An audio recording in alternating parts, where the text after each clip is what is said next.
Shabbat Shalom, hoje nós vamos ter um shiur sobre a Parashá Kedushim. E esta Parashá se inicia em Vaikra Levítico, capítulo 19, versos 1 a 2, e o texto assim dispõe. Vaidaber Yahweh el Moshe lemor, daber el kol adat bnei Israel, ve'amarta alehem kedoshim, tihiu ki kadosh ani Yahweh Eloheihem. Tradução: E disse o Eterno a Moshe, dizendo: Fale para toda a congregação dos filhos de Israel. Diga-lhes: sejam Kedoshim. Kedoshim significa santos, separados. Então, sejam Kedoshim, sejam santos, sejam separados. Porque eu, o Eterno, o vosso Elohim, eu sou Kadosh, eu sou santo, eu sou separado. Então, Kedoshim significa exatamente santos. Em português se traduz como santos, mas na verdade a melhor expressão seria separados. O Kadosh, o santo, é aquele que é separado, que é apartado. O Kadosh é aquele que é separado do mundo, separado da carnalidade, do pecado, da injustiça, da impureza, da maldade. Sobre essa cláusula Kedoshim Tihiu, traduzido em português como santos sereis, ou sejam santos, e a melhor tradução seria sejam separados, o comentarista do nosso povo Rashi afirma: afastai-vos de toda a espécie de imoralidade e transgressão. Então, Kadosh, santo, separado, é aquele que ele está afastado, ele está apartado de qualquer tipo de imoralidade e de qualquer tipo de transgressão contra a Torá. E lendo o Pasuk Bet, o verso 2 deste capítulo 19, está dizendo que o Moisés falou a toda a congregação dos filhos de Israel. E por que a Torá destaca que ele falou para toda a congregação? Rashi, mais uma vez, ele ensina o seguinte: a maioria dos ensinamentos fundamentais da Torá depende desta Parashá. Então, segundo Rashi, os pilares da Torá estão nesta Parashá.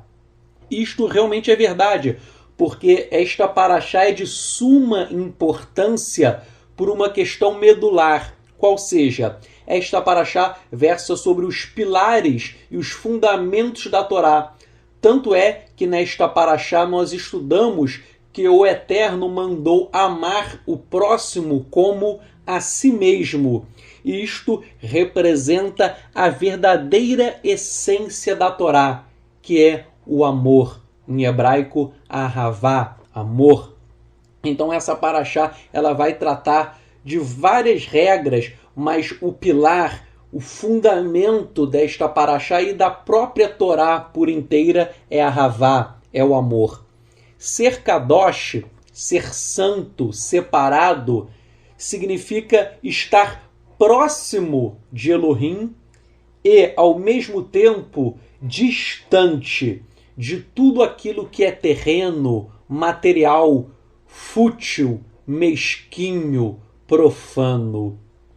A nossa maneira de pensar, agir e sentir deve refletir os ideais sublimes do Eterno, como, por exemplo, justiça, bondade e misericórdia. Nós devemos cumprir os mandamentos, as mitzvot da Torá, mas nós devemos concentrar as nossas forças nas mitzvot, nos mandamentos mais elevados, que são aqueles relativos à justiça, à bondade e à misericórdia. No manuscrito hebraico Dutch-Le, de Matityahu, Mateus, capítulo 23, verso 23, eu traduzi esse manuscrito hebraico e o texto diz: Yeshua falando: Ai de vocês, escribas e perushim, fariseus, hipócritas, porque dão o dízimo da hortelã, do endro e do cominho, e negligenciam as coisas que são mais pesadas na Torá. 2 pontos. Mishpat, Hesed e Emuná. Vocês devem fazer estas coisas e não rejeitar aquelas. Então, neste texto traduzido do hebraico, eu fiz esta tradução, Yeshua ele está dizendo que os perushim, os fariseus, eles eram hipócritas. Por quê? Porque eles davam o dízimo, até mesmo da hortelã e do endro, do cominho, que isto não é mandamento dar o dízimo disso, mas os fariseus, os perushim, eles davam. Porém, ou seja, quanto ao dízimo, eles faziam mais até do que a obrigação. Porém, Yeshua falou que eles estavam negligenciando as coisas mais pesadas na Torá. Coisas mais pesadas significam as coisas mais relevantes, mais fundamentais. Yeshua cita 3 coisas em Mateus 23, 23. Ele diz: Mishpat, Hesed e Emuná. O que é Mishpat? Mishpat e o plural Mishpatim significam os mandamentos éticos e morais da Torá. A Torá possui várias regras, mas existem mandamentos que são de altíssimo valor ético e de valor moral. Então eles são chamados de mishpatim. São traduzidos incorretamente para o português como juízos, mas na verdade são mandamentos éticos e morais da Torá. Isso tem um peso muito grande, falou Yeshua. Em segundo lugar, Hesed, e Hesed significa graça ou misericórdia. Então, Yeshua quis que nós obedecêssemos Mishpatim, os mandamentos éticos e morais. Em segundo lugar, que nós agíssemos com Hesed, com graça e misericórdia para com o próximo. E o terceiro que Yeshua falou é Emuná. Emuná é traduzido como fé, mas na verdade a melhor tradução seria fidelidade ou confiança, porque Emuná em hebraico não é uma fé no sentido abstrato, mas é uma fé no sentido concreto. Significa agir concretamente de acordo com a confiança no eterno. Só para vocês perceberem o seguinte, muitos cristãos, às vezes, eles entendem a fé de acordo com o pensamento grego, que é diferente do pensamento judaico. No pensamento grego, que é o que os cristãos geralmente se pautam, eles acham que fé é crer. Eu creio no eterno, eu creio no Salvador, eu creio nisso, eu creio naquilo. Porém, na cultura hebraica, emuná, ela não significa apenas crer, mas ela significa agir concretamente de acordo com a sua fé, de acordo com a sua crença. Então, por exemplo, muitos cristãos dizem que creem na Bíblia, mas às vezes eles descumprem vários mandamentos. Então, na verdade, isso é uma contradição. Você diz que crê, mas você age de uma forma diferente daquilo que você fala. Então, isto não é fé. Fé, que é emuná no conceito judaico, israelita, é se eu creio realmente em algo, então eu vou agir exatamente de acordo com aquilo que eu creio. Então, exige-se uma ação concreta, objetiva. Não basta eu falar que eu amo o próximo. Se eu falo que eu amo o próximo da boca para fora, eu não estou amando nada. Eu tenho que ter ações que realmente externalizem este amor para com o próximo. E Yeshua ressaltou, né, que essas 3 coisas seriam mandamentos mais pesados, mais relevantes na Torá. Então Yeshua ele mesmo disse nesse texto que existem mandamentos mais importantes do que outros. E isso é muito relevante estudar, porque muitas pessoas não percebem que existem categorias e graus diferentes de mitzvot, de mandamentos da Torá. Por exemplo, o dever de salvar a vida de alguém é superior e prevalece sobre o Shabat. Outro exemplo, ajudar os pobres é um mandamento superior a colocar tzitzit. Então, existem mandamentos mais importantes e existem alguns que são menos. E isso o judaísmo rabínico fala sobre isso, e Yeshua fez esta distinção. E esta distinção é importante, porque os legalistas de hoje, eles não enxergam. Por exemplo, eu vejo alguns judeus messiânicos que falam: eu guardo o Shabat, eu coloco um belo talit, eu deixo a barba crescer, eu participo das festas bíblicas. As pessoas se vangloriam porque fazem coisas externas.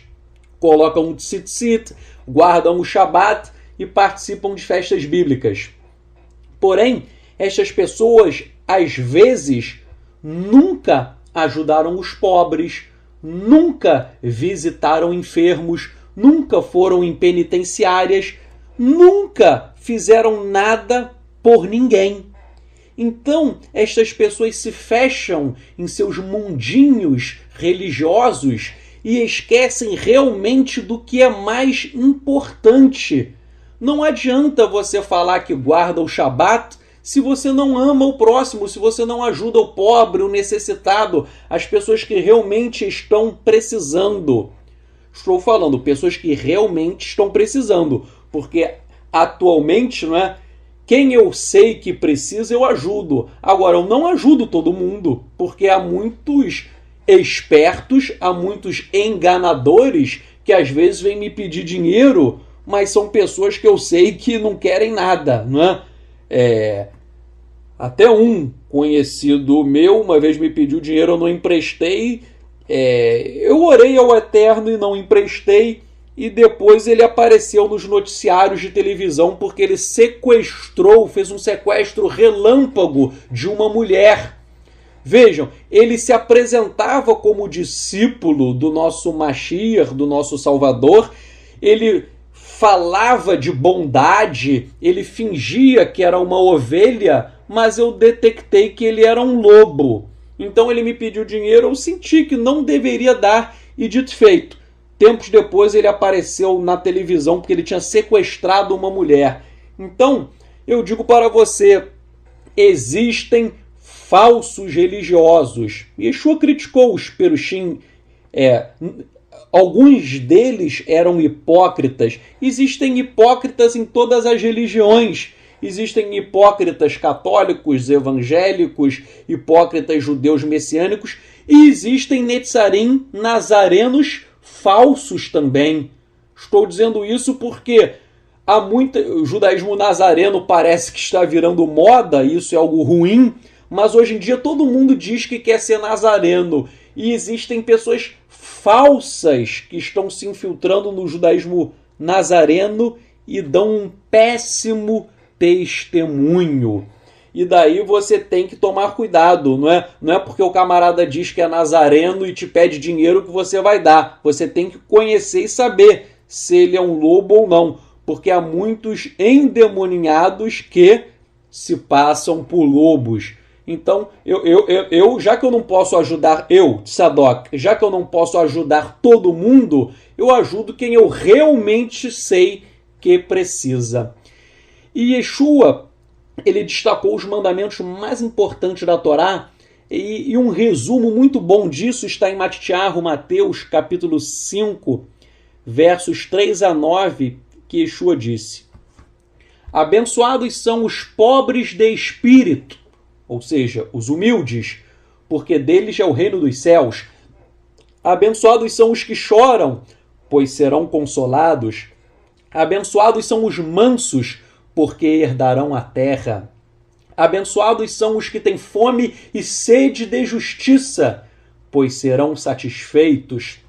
Abençoados são os misericordiosos, porque obterão a misericórdia. Abençoados são os puros de coração, porque verão Elohim.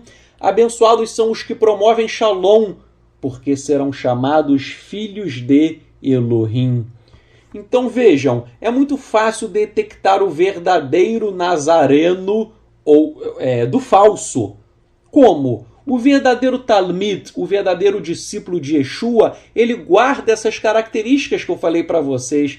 Ele é pobre de espírito, ou seja, ele é humilde. Ele é manso. Ele age com misericórdia para com os outros. Ele é puro de coração. Ele promove shalom, promove paz. Se o camarada ele vive com ódio, com guerra, fazendo intrigas, se ele é impuro, se ele não tem misericórdia, se ele não é manso, se ele não é nada disso, pode ter certeza que ele é falso. Ser kadosh, ser santo, ser separado, significa buscar realmente ser a imagem e a semelhança de Elohim. Ser kadosh, ser santo, separado, significa ser criado à imagem e à semelhança de Elohim. Não que isto seja um fato consumado, mas buscar a semelhança de Elohim, isto é uma missão de vida. Nós devemos buscar sermos parecidos com o Eterno. E o que significa ser a imagem e a semelhança do Eterno? Significa buscar a perfeição, significa ser perfeito, pois o Eterno é perfeito. Disse Yeshua: vocês, portanto, sejam perfeitos, do mesmo modo que é perfeito o Pai de vocês, que está nos céus. Isto disse Yeshua em Mateus, capítulo 5, verso 48. E no escrito hebraico de Dutlé, a palavra perfeitos, aí, em hebraico é a palavra tamim.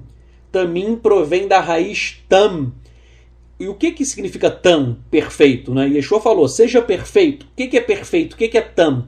Aqui, tam é o sentido de perfeição, inteireza, integridade, retidão, sinceridade, boa fé e pureza de coração. Tudo isso significa tam, perfeito. E o Eterno quer isso, que nós busquemos uma boa fé, uma sinceridade, integridade, inteireza, retidão. É isto que o Eterno quer das nossas vidas. Tanto é que ser perfeito significa ser perfeito significa buscar ser como Adão, antes da sua queda, antes do pecado. Adão, ele foi criado à imagem e à semelhança de Elohim. Adão foi criado de uma forma perfeita e depois ele perdeu a perfeição quando? Quando ele pecou. Então nós devemos buscar ser como Adão, antes do momento da sua queda. E é interessante que em Yohanan, João capítulo 3, verso 3, as traduções em português falam, e Yeshua falou para Nicodemos, não é? Ninguém pode ver o reino de Elohim senão nascer de novo. João capítulo 3, verso 3. Então, isso está nas versões em língua portuguesa, não é? Ninguém poderá ver o reino de Elohim senão nascer de novo. Agora, na Peshita em aramaico, não aparece esta expressão nascer de novo. Essa expressão não existe em aramaico. Em aramaico, o texto está dizendo outra coisa. E eu vou ler aqui em aramaico, traduzir, e depois nós vamos verificar o que Yeshua realmente quis dizer. O texto em aramaico diz: Na Yeshu ve'amar le amin amin nalak dean anash la metlet menderish la meshkar de nerze malkute dalaha. Tradução: Yeshua respondeu e disse-lhe: Amém, amém. Em verdade, lhes digo que se um homem não nascer no princípio, derish, no princípio, não pode ver o reino de Elohim. Então Yeshua está dizendo que você precisa, nascer derish, nascer no princípio. E essa expressão derish, em aramaico, ela equivale ao Bereshit, em hebraico, que é no princípio, que é a expressão que é usada em Bereshit Gênesis, capítulo 1, verso 1, que começa no princípio. O primeiro verso da Bíblia hebraica é: no princípio, Elohim criou os céus e a terra. No princípio é Bereshit, em aramaico é derish. Então Yeshua está dizendo que o homem deve nascer no princípio. Se ele não nascer no princípio, derish ou Bereshit, ele não poderá ver o reino de Elohim. Elohim em aramaico é Allah. Elohim em aramaico é Allah. Então Yeshua está dizendo, você homem tem que nascer no princípio. O que é nascer no princípio? Significa ser como Adão era antes de pecar, como Adão era no princípio. Então, Yeshua quis falar que não é nascer de novo, é nascer no princípio, nascer como Adão nasceu. Adão nasceu como? De uma forma perfeita. Ele nasceu à imagem e à semelhança de Elohim. E esta é a nossa meta existencial. Nós devemos buscar uma semelhança com o Eterno. E se o Eterno é perfeito, nós também devemos buscar a perfeição, ainda que venhamos a errar eventualmente. Na Mishnah, em Pirkei Avot 2.4, está escrito o seguinte: cumpra a vontade de Elohim como se fosse a tua própria vontade, para que Elohim cumpra a tua vontade como se fosse a sua vontade. Aqui está um trocadilho de palavras, porque Avot quer dizer o seguinte, que nós devemos cumprir a vontade do Eterno como se a vontade do Eterno fosse a nossa própria vontade. Então, a minha vontade deve ser igual à vontade do Eterno. Então, a vontade de cada um de nós ela deve ser igual ao que o Eterno deseja. E, por outro lado, porque Avot diz, para que você faz isso? Por quê? Para quê? Que quando o Eterno manifestar a vontade dele, a vontade manifestada do Eterno vai ser, na verdade, a nossa própria vontade, porque a nossa própria vontade é igual à vontade do Eterno. Entenderam? Isso é muito interessante. Ou seja, eu, Tzadok, a minha vontade é a vontade do Eterno. Logo, quando o Eterno manifesta a própria vontade dele, a vontade do Eterno é a minha vontade, porque há uma fusão, há uma união, há um amálgama, uma junção entre a vontade humana e a vontade do Eterno. E, em outras palavras, isso Yeshua ensinou também. Lá em Matitiahu, Mateus, capítulo 7, verso 21, Yeshua disse, nem todo o que diz Senhor, Senhor, entrará no reino dos céus, porém, aquele que faz a vontade de meu Pai, que está nos céus, entrará comigo no reino dos céus. Esse texto também traduzido hebraico. Então, Yeshua está dizendo, aquele que entrará no reino dos céus comigo, com Yeshua, quem é? É aquele que faz a vontade do Pai. Então, voltemos a Parashá. Essa Parashá ela quer ensinar o homem a afastar-se do pecado. E nesta Parashá uma série de regras. E de acordo com o judaísmo rabínico, esta Parashá tem 13 mitzvot, 13 mandamentos positivos e 38 mitzvot, 38 mandamentos negativos, totalizando 51 mitzvot, 51 mandamentos. Só para recordar, né? Mandamentos positivos são aqueles que o Eterno manda que você faça algo. E mandamentos negativos são aqueles que o Eterno proíbe você de fazer alguma coisa. Esta Parashá, ela é tão essencial que, se você perceber, ela fala os 10 mandamentos, né? Aseret Hadbrot, as 10 palavras ou os 10 mandamentos. Os 10 mandamentos são repetidos nesta Parashá, porém eles não estão descritos um a um. Eles estão espalhados pelo texto. Então, se você estudar, você vai ver que os 10 mandamentos estão nessa paraxá. Não ordenados, 1, 2, 3, 4, mas eles estão espalhados pelo próprio texto. E é por isso que essa paraxá é tão importante, porque ela versa sobre as principais coisas da Torá. E a principal coisa da Torá, a meu ver, e isso também não é uma visão apenas minha, de muitos rabinos, é a que está em Vaikra, Levítico 19. Os versos são os versos 18 e 34. O verso 19, um trechinho dele diz: Ve'ahavta lereacha kamorra. Amarás o próximo como a ti mesmo. E o verso 34 diz: Hagar itchen ve'ahavta lo kamorra. O peregrino que peregrina convosco, tu o amarás como a ti. Aqui é peregrino ou estrangeiro. Então, o estrangeiro que peregrina convosco, você deverá amá-lo. Tu o amarás como a ti mesmo. Então, vejam, Vaikra, Levítico 19, verso 18, fala para amar o próximo como a si mesmo. Muitos cristãos acham incorretamente que Yeshua foi a primeira pessoa quem falou sobre o amor ao próximo. Não! O amor ao próximo está na Torá. O amor ao próximo não foi inventado por Yeshua. Yeshua não criou o cristianismo. Yeshua não criou uma nova religião.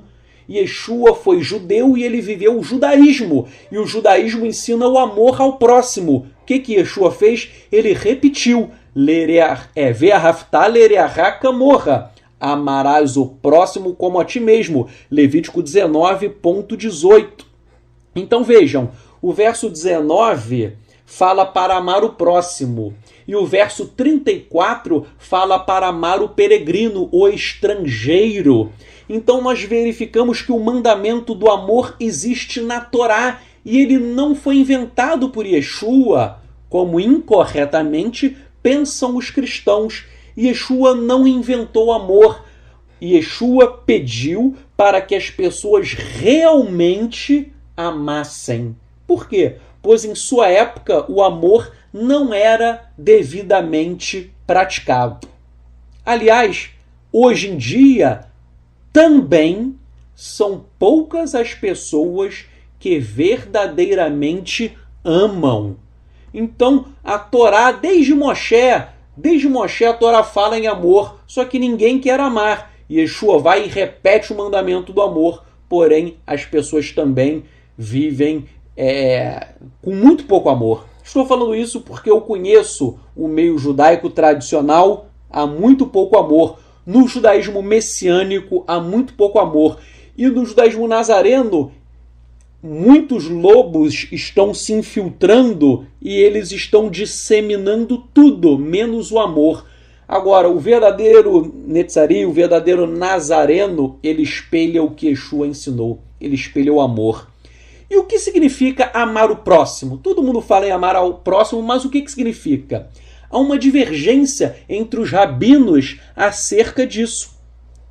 Muitos rabinos dizem que amar o próximo significa amar apenas o judeu e não todos os seres humanos.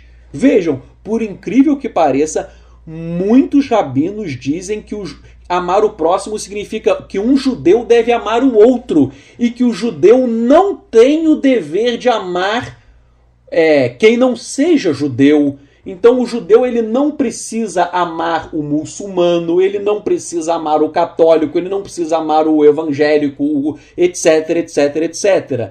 O judeu ama o judeu e ponto. Isso é triste, gente, mas muitos rabinos ensinam isso. Porém, outros rabinos ensinam que amar o próximo significa amar a todos os seres humanos, sem distinção de raça, cor ou credo. Esse amor a toda criatura é ensinado, por exemplo, pelo rabino Matzliah Melamed. E no judaísmo nazareno, nós também seguimos essa linha, que nós devemos amar todos os seres humanos. Isso foi ensinado, né? O amor está na Torá, e vários rabinos falaram sobre o amor. Por exemplo, Hillel, que foi um grande rabino antes de Yeshua, ele ensinou a denominada regra de ouro. Então, Hillel foi um rabino parush, fariseu, que ele viveu antes de Yeshua, mas ele era conhecido como rabino do amor. Ele era uma pessoa muito amorosa e ele ensinou a chamada regra de ouro. E no Talmud, no Masechet Shabbat 31a, o Talmud conta a história que Hillel, o rabino, ele resumiu a Torá em um único comando. Ele resumiu toda a Torá em um único comando, consistente em não fazer aos outros aquilo que você não gostaria que os outros lhe fizessem. Eu vou ler agora, né, já traduzindo, né, que o Talmud não há em português. Pouquíssimos tratados existem, então já estou traduzindo. O Tratado de Shabbat 31a diz, estou lendo, traduzindo já. Aconteceu que certo pagão veio até Shammai, que era um rabino, e lhe disse, faça-me um prosélito com a condição de que você me ensine toda a Torá enquanto eu ficar sustentando o meu corpo com um só pé. Então ele, Shammai, o rabino, repeliu-o com um tijolo de construção que estava em sua mão. Quando ele, ou seja, o pagão, foi até Hillel propondo o mesmo desafio, ele, Hillel, o rabino, lhe disse, não faça aos outros o que você não gostaria que fizessem a você. Esta é toda a Torá, enquanto o resto é comentário. Vá e aprenda isto.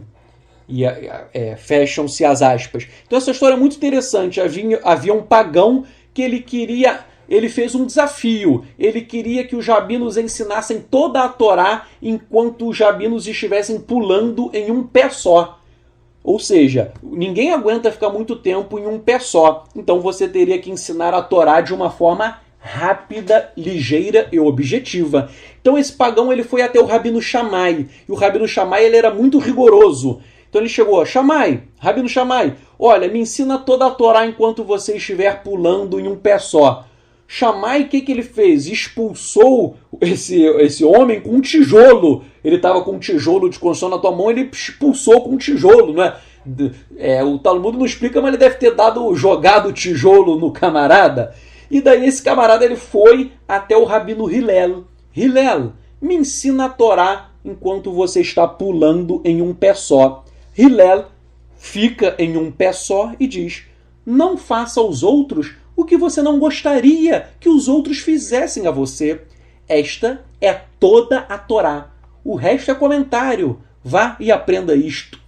Então vejam, Hillel, ele resumiu tudo em não fazer ao próximo o que você não gostaria que o próximo lhe fizesse. Ou seja, Hillel, ele resumiu o amor em termos práticos, em termos objetivos. Para a Torá desprovida de amor é como um sino sem badalo. Para Hillel, o amor faz parte da essência da Torá. E uma das formas de você expressar o amor é como? É não fazendo aos outros aquilo que você não gostaria que os outros fizessem para você. É aquilo que você aprendeu no colégio, né? Até a titia no colegial ensinou isso a todos nós. Não faça com seu amiguinho o que você não quer que ele faça com você. Então isso é algo simples que qualquer criança entende, mas nós devemos praticar. Nós devemos sempre nos colocar no lugar dos outros, não é? E da mesma forma que Hillel, Yeshua, ele também recebeu um desafio.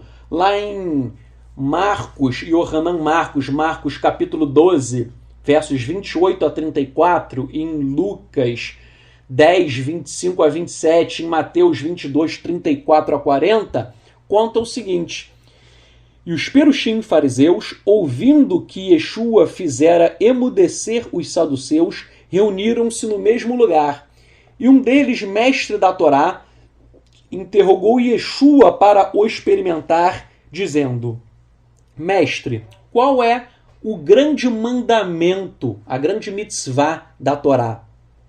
E Yeshua lhe disse: Amarás o Eterno, teu Elohim, com todo o teu coração, com toda a tua alma e com toda a tua força. Esta é a primeira e grande mitzvah, o primeiro e grande mandamento.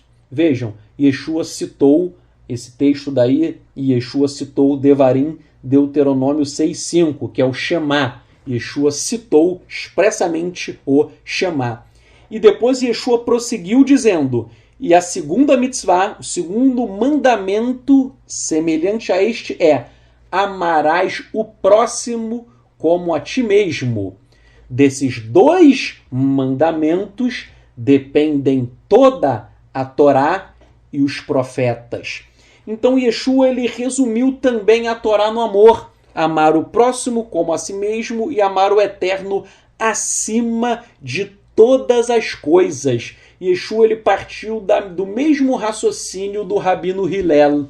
A única diferença é que Hillel ele exigiu um comando negativo. Hillel disse: não faça aos outros o que você não gostaria que fizessem a você.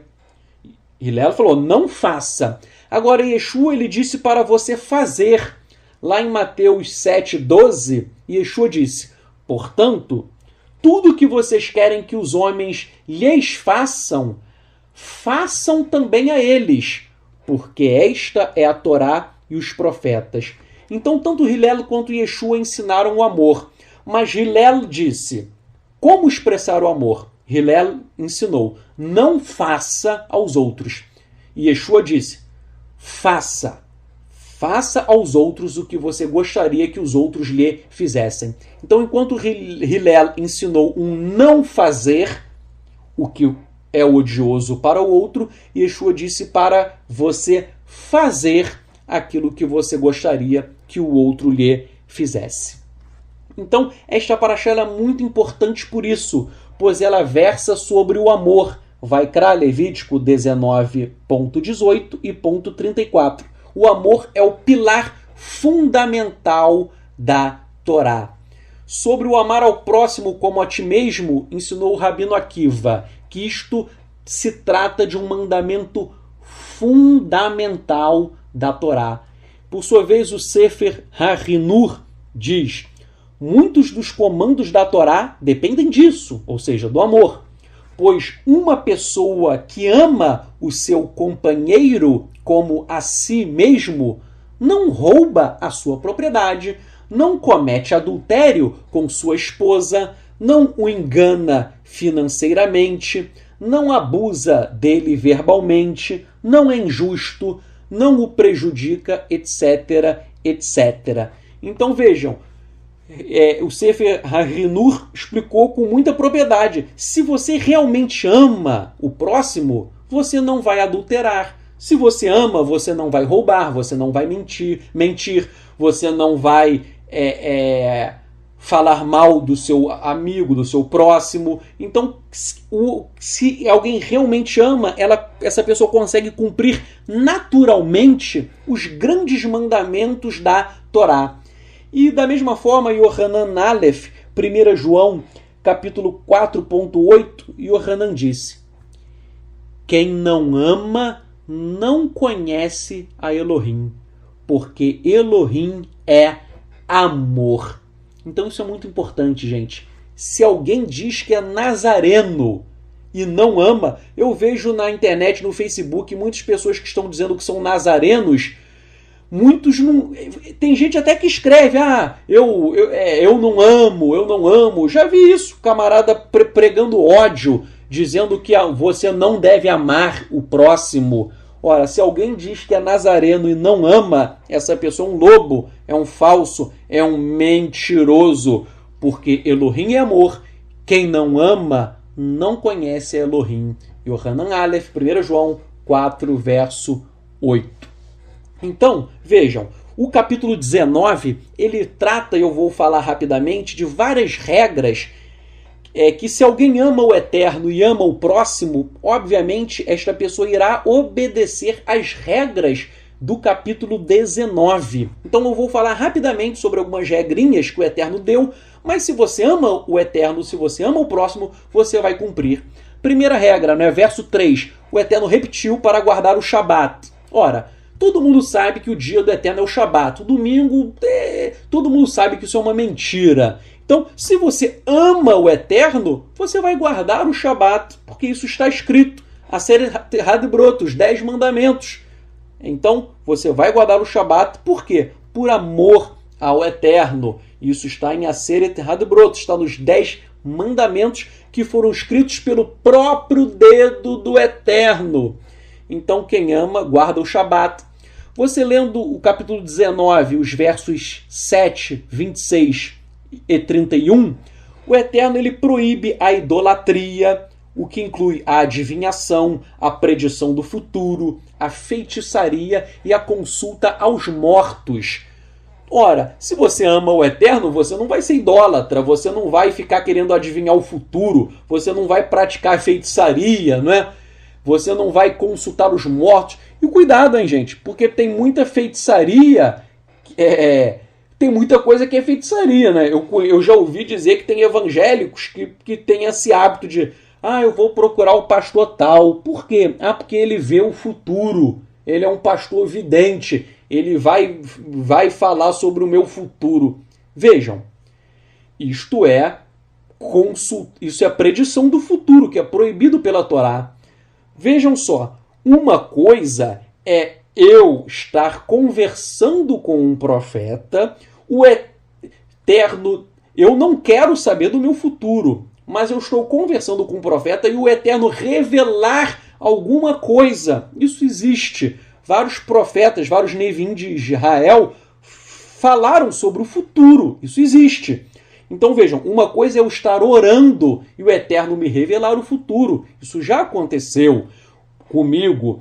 Então, o Eterno às vezes me mostra algumas coisas. Isso é bíblico. Uma coisa é o camarada que fica correndo atrás, não é? Era o camarada que era macumbeiro, ele buscava o pai de santo. Agora, ele acha que serve ao Eterno, então ele quer buscar um líder religioso como se o líder tivesse uma bola de cristal para ficar dizendo tudo, né? Então, não busquem o futuro. Se o Eterno quiser te revelar, ele vai te revelar. Você ora, né? Então, às vezes é um caminho... há uma diferença muito sutil entre o que é bíblico e o que não é. Vejam, não estou falando mal contra a revelação. Eu creio em revelação. O Eterno fala. O Eterno já me disse muitas coisas. Porém, nós não devemos ficar procurando, não é? Eu vou procurar um profeta porque eu quero saber se eu vou ganhar na loteria. Isso é ridículo. Eu vou procurar um profeta para saber se o Brasil vai ganhar a Copa do Mundo. Isso é ridículo, gente. Isso é macumba. Não façam isso. Uma coisa interessante é lá nos versos 9 a 10, que o Eterno ele disse isso em Israel para não ceifar todo o campo, deixando o campo para os pobres e estrangeiros, bem como quando houvesse a colheita, que o que caísse no chão durante a colheita era para você não pegar e deixar para os pobres. Essa regra é uma regra muito interessante, uma regra de justiça social. Você tem um campo, você não vai ceifar todo o campo. Os cantos ficarão para os pobres. E se alguma coisa caiu, você deixa para os pobres. Ora, eu, Tzadok, eu não sou fazendeiro. Mas como que eu posso aplicar essa regra na minha vida? Ora, às vezes é importante você ajudar quem precisa, não é? Então eu não tenho campo, mas você pode pegar uma parte do seu dinheiro e ajudar quem realmente precisa. Isto é um princípio das Escrituras, que é ajudar o pobre, o estrangeiro, ajudar as pessoas que precisam. O verso 11, algo óbvio, não roubar e não mentir. É importante, hein? Não mentir é óbvio, mas tem muita gente que está fazendo techuvá que é mentirosa. Eu vejo muitos mentirosos na internet. Isso é pecado. Mentir é pecado, não é? É triste, mas há gente que é mentiroso. O verso 13, não reter o salário do trabalhador. Se você é empresário, você tem que pagar o seu empregado em dia. Se você não pagar, se você fraudar os direitos trabalhistas dele, você está violando a Torá. Você tem que pagar em dia e pagar tudo. A legislação trabalhista, né? Tem que pagar férias, 13º, FGTS, tem que pagar tudo que a legislação trabalhista manda. Se você não fizer isso, você está violando a Torá. O verso 15, não ser injusto ao julgar. Há pessoas que têm autoridade para julgar. Quando elas vão julgar, elas têm que julgar com justiça, né? Isso é muito importante. O julgamento tem que ser justo. O verso 16, não espalhar calúnias. Nós já estudamos sobre Lashon Hará, sobre o pecado da língua. Não cometam o pecado da língua, porque isso atrai maldição para a sua vida. Uma mitzvah, um mandamento muito importante que as pessoas esquecem é do verso 17.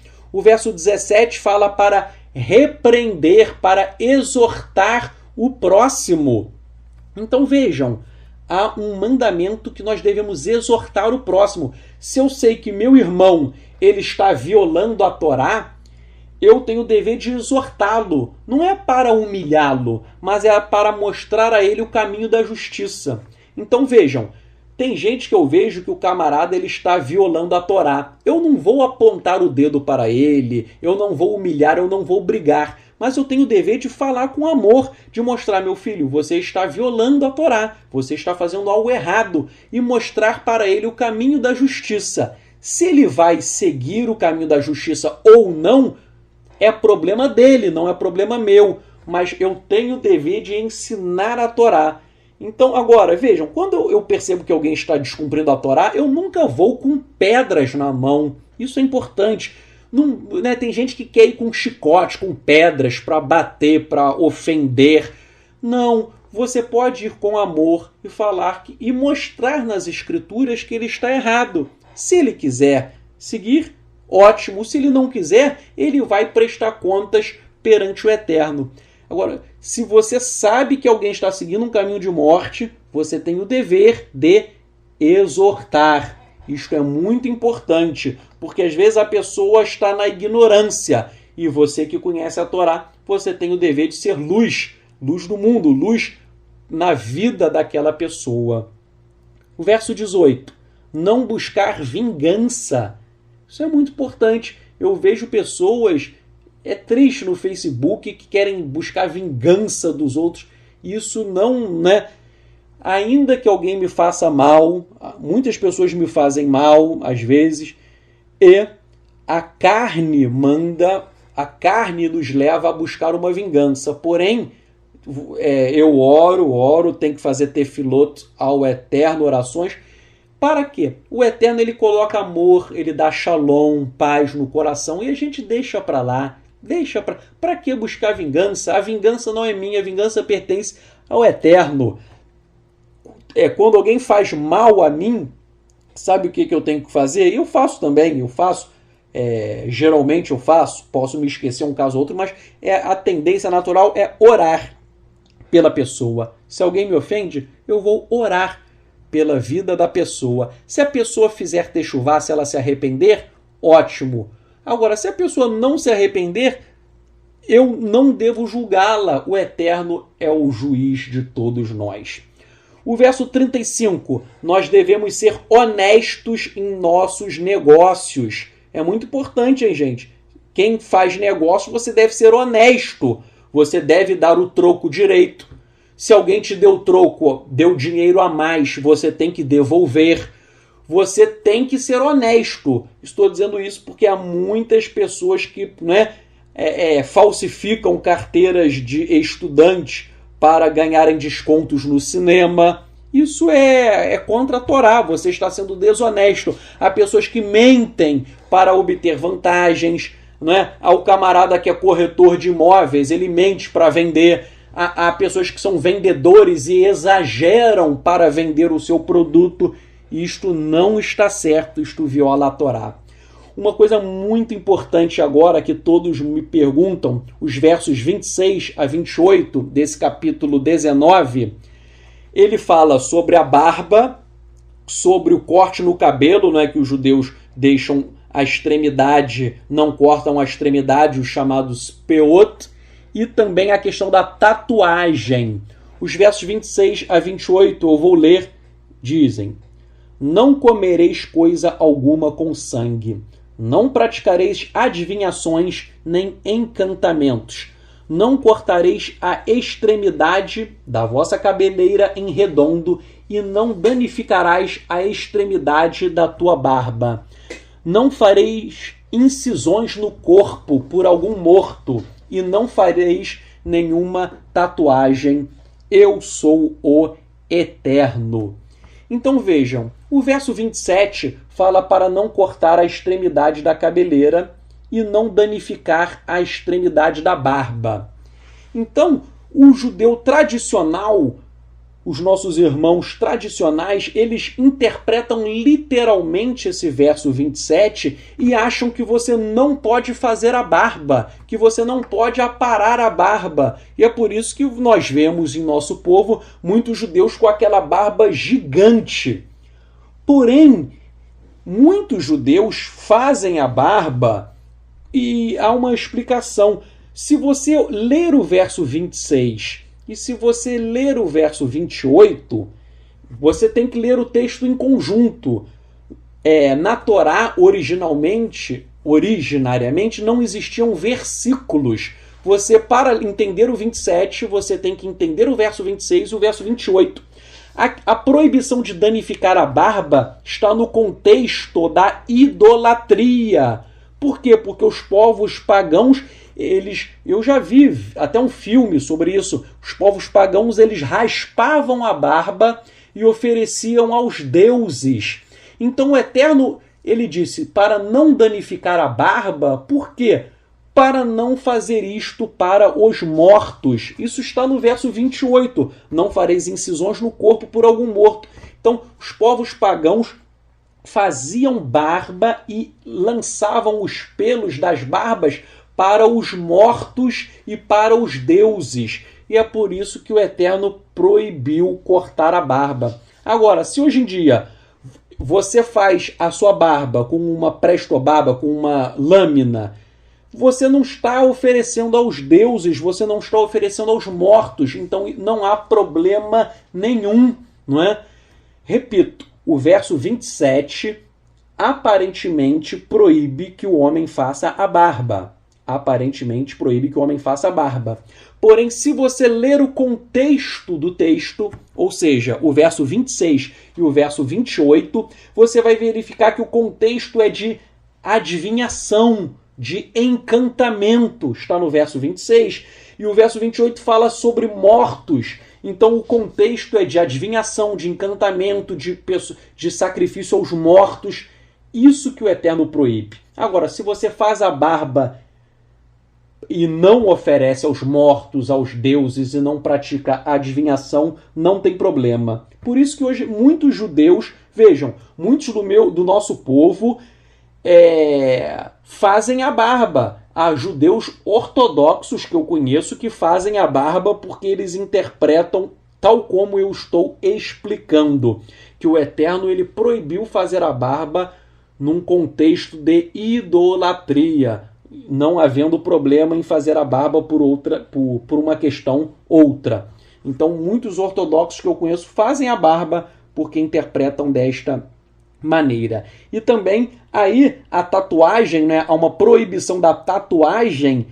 Aí alguém vai falar, a tatuagem, a origem da tatuagem está ligada ao paganismo.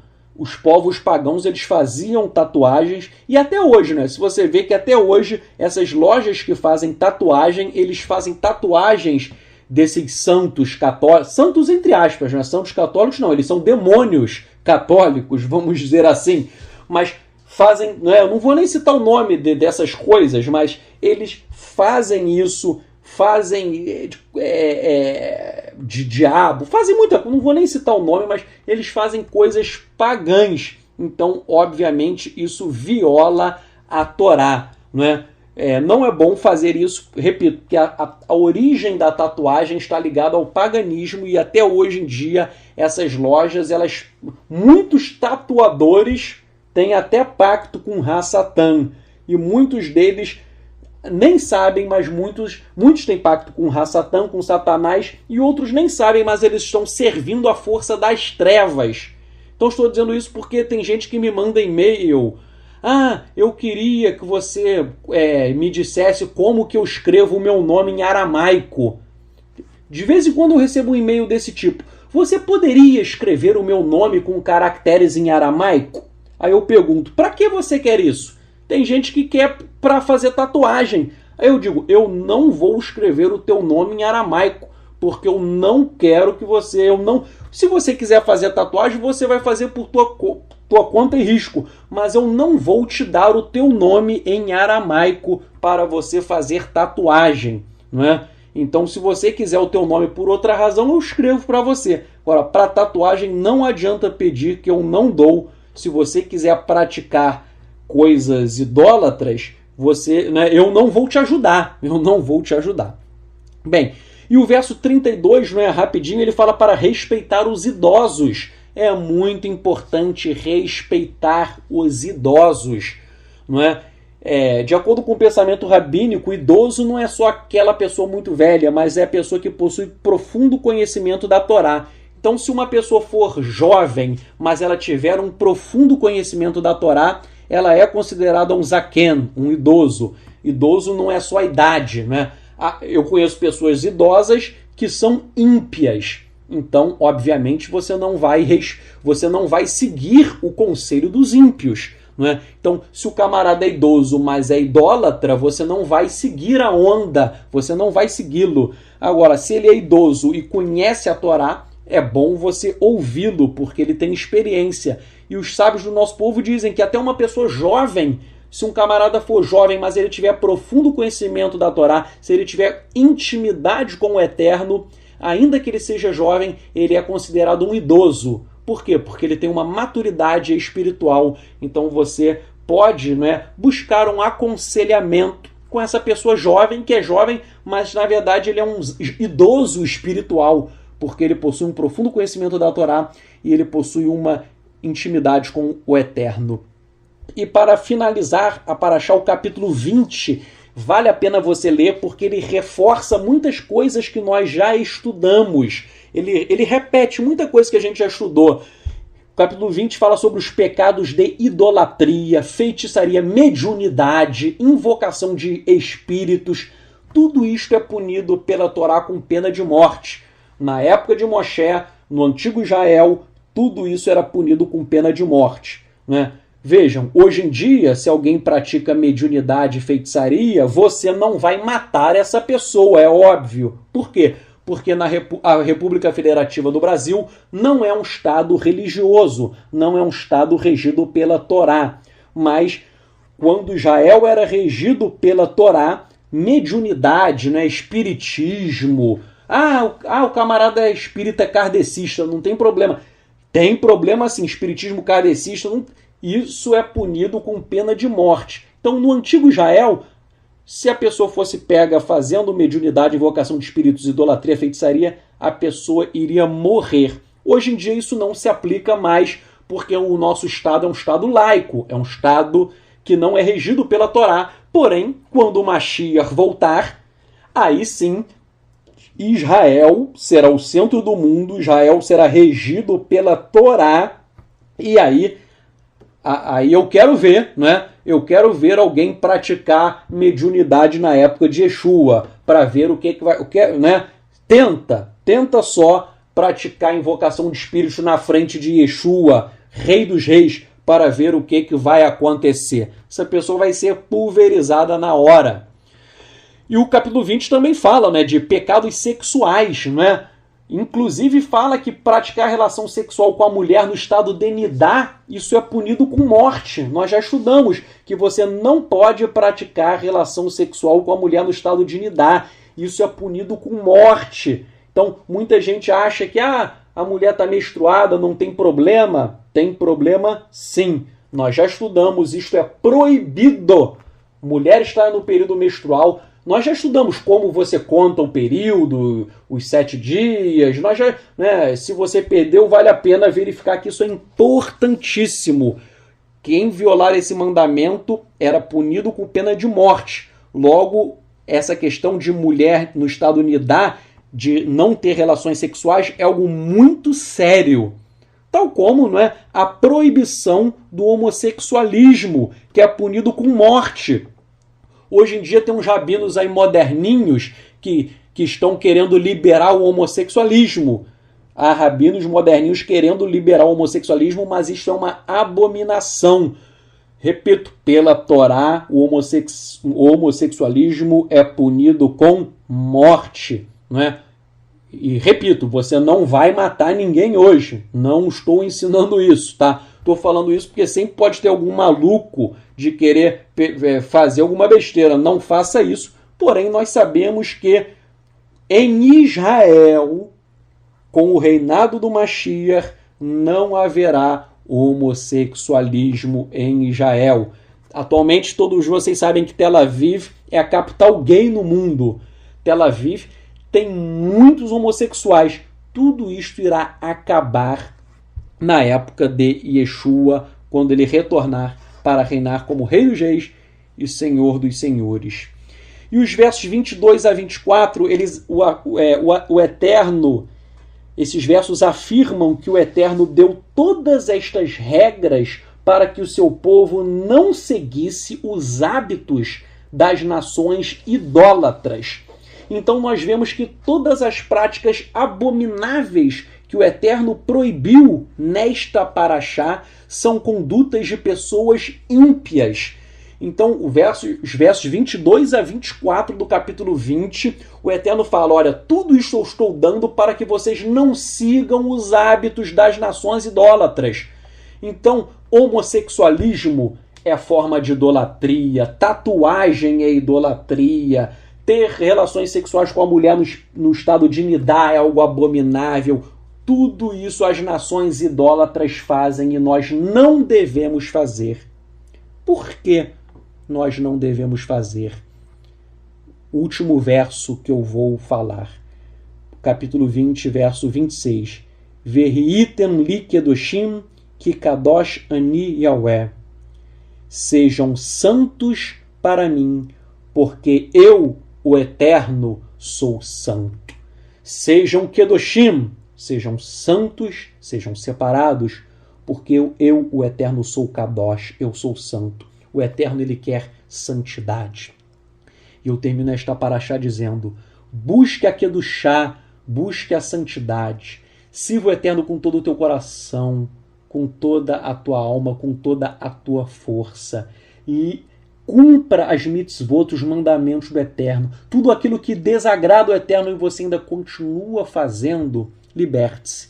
Eu sei que a Teshuvá é um processo. Ninguém faz Teshuvá do dia para a noite. Há um período de adaptação, porque são muitas regras e regras. Mas você, aos poucos, tem que ir vivenciando a Torá, colocando em prática tudo aquilo que nós estamos estudando a cada semana. Vá mudando tua vida, vá cumprindo as mitzvot, os mandamentos do Eterno, e nunca se esqueça que o pilar da Torá é Ve'ahavta l'reacha kamocha, amarás o próximo como a ti mesmo. Que você possa ser Kadosh, santo, que nós sejamos Kedoshim, santos, separados do mundo, porque o Eterno é Kadosh. É santo, é separado, é sublime. Vamos fazer uma tefilá.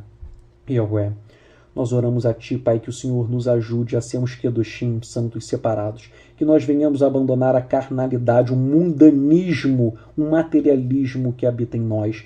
Eterno, que nós possamos quebrar dentro de nossos corações tudo aquilo que Te desagrada. Que a nossa vontade seja a Tua vontade. Que nós venhamos diminuir para que Tu possas crescer em nós. Eterno, nós repetimos a oração, a tefilá de Yeshua, que não seja feita a nossa, mas que seja feita a Tua vontade em nossas vidas. Ajuda-nos, Pai, a nos santificarmos, a buscar a Kedushá, a santidade, pois está em livro em Hebreus que sem a santidade, a Kedushá, ninguém verá Elohim. Tu és Kadosh, tu és santo, e por isso que nós devemos buscar a santidade também. Sê conosco, Pai, e ajuda-nos a vencer a nossa carnalidade. Ajuda-nos a abrir mão do mundanismo, de tantas coisas que te desagradam. Nós oramos coletivamente por nossas vidas e pela vida do nosso povo, o povo de Israel, que ele possa ser lavado e remido pelo sangue do Cordeiro de Elohim, pelo sangue de Yeshua HaMashiach. Nós te agradecemos por esse shiur, por esta parashá Bishem Yeshua HaMashiach, em nome de Yeshua HaMashiach. Amém.